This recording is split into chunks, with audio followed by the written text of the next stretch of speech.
How much of this is fast food companies? How much of this is bad food we're eating? And how much of this is just actually bad choices?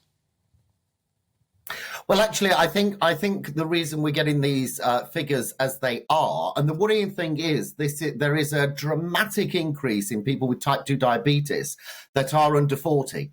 And one of the core reasons for this is that we have normalised obesity in the United Kingdom over the last 10 years to such a degree now that it's quite trendy to be loving your curves and quite trendy to be saying, look at me, I look sassy, when in fact, actually what we're doing is applauding people on social media a lot of the time for being fat. And it is dangerous. And the fat acceptance army, the body positive pressure group or whatever they are, yes, they play their role, and they're right to a large degree in terms of, everyone is valuable irrespective of their size.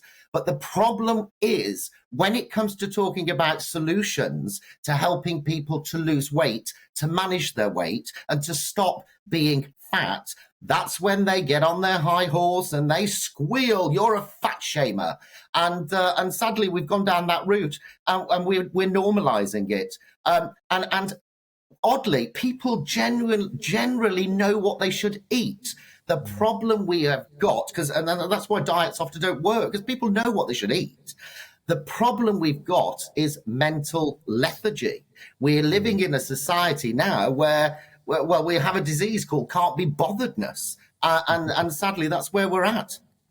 OK, the figures and the facts are startling. Obesity now kills more than smoking in Scotland and England. Smoking rates have fallen to 14% from 20% in a few years, but obesity rates have more than doubled. 28% of Brits are now obese. How do we tackle this problem? It's part of the problem, Stephen, is that GPs are too scared to have frank and open conversation with people who, frankly, need to be told to eat less.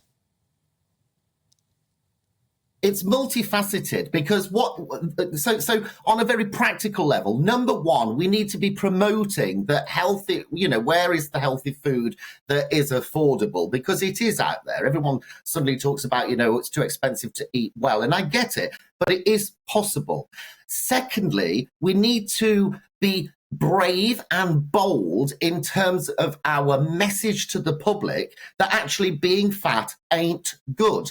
Being fat is arguably wrong because it kills you. So we need that culture change as well. And we need to drive within that personal responsibility rather than telling everyone to clap and applaud the wonderful TikTokers that are evidently, far too fat. We've got to get bolder and we've got to get straight talking about it. We've got to use more shock tactics as well. I mean, on a lighter note, I always say to people, when if you're worried about eating too much cake, eat it naked in front of a mirror, because that'll stop you.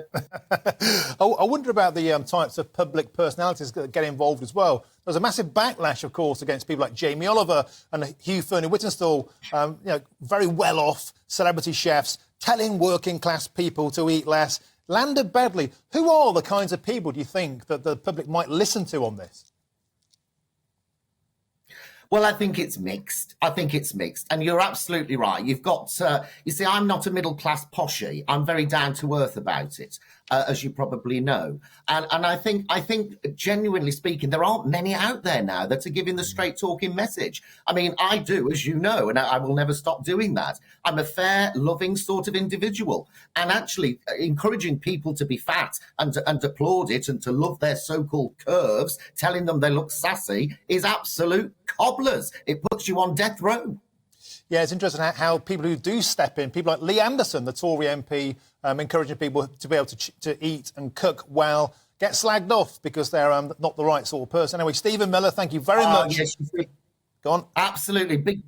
A big thumbs up to Lee Anderson. He is a breath of fresh air. Working class bloke, telling it as it is, and he's right. Start thinking before you put it in. Okay, I'll make sure I pass that message on to the next time. And thank you, Stephen Miller, for joining us today.